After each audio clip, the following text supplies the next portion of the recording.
He was the first black mayor of Lewiston and the first black ever elected to the Maine State Senate. There was much more to his life than politics, though, and the story is told in a new book by Chuck Raddus called John Jenkins, Mayor of Maine. Raddus was a classmate of Jenkins at Bates College in Lewiston. We went there to talk with Raddus and James Reese, an associate dean at the college, about the man they knew and the lives he touched. John Jenkins grew up in the 1960s in Newark, New Jersey, where racial tensions exploded into riots that left the city scarred. Bates College in Lewiston, a liberal arts school in a heavily Franco-American community in an overwhelmingly white state, was like nothing he'd experienced before. But he immediately made friends. John would give people that proverbial sense of, like, if you were sitting across from him for a half an hour, that you really were one of his great friends. And he would remember your name years later and reconnect on whatever you talked about. His ability to not be resentful about racism is pretty remarkable. You have an anecdote in the book that's really interesting. In the 1970s, when John was here, he was walking down Main Street in Lewiston with his girlfriend, who was white. Guy drives by in a car, rolls down the window, and yells, "Hey, N-word, get your hands off that white woman." You write, John simply turned his head toward Pam and smiled sadly. "Baby, one of these days I'm going to be mayor of this city." Isn't that amazing? He understood even people who were racist. He didn't hate them. He just felt they were misguided, that you show him enough love and understanding, he thought he could change minds. And I think he never wavered from that. James Reese has never forgotten the first time he saw John Jenkins nearly 50 years ago.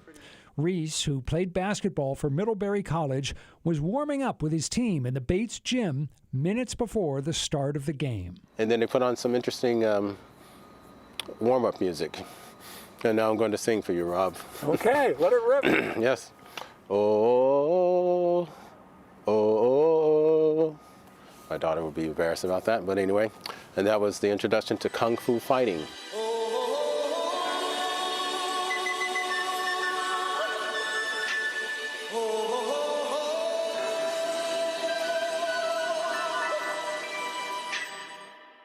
Everybody was Kung Fu fighting. So the music comes on, and all of a sudden, this man comes up in his karate gi and jumps out in the middle of the floor, and he's doing a kung fu dance, with the whole crowd following and mimicking him. And our team was just amazed by this, and it was an excellent presentation. We happened to win the game, but after the game, the Bates team came into our locker room and said, "Wow, you're the best team we've seen this year." And our response was, "Who was that guy?" And it was John Jenkins. While he was here at Bates, he was not a standout student, struggled academically, actually left school for a while, was expelled for a while because his grades weren't good.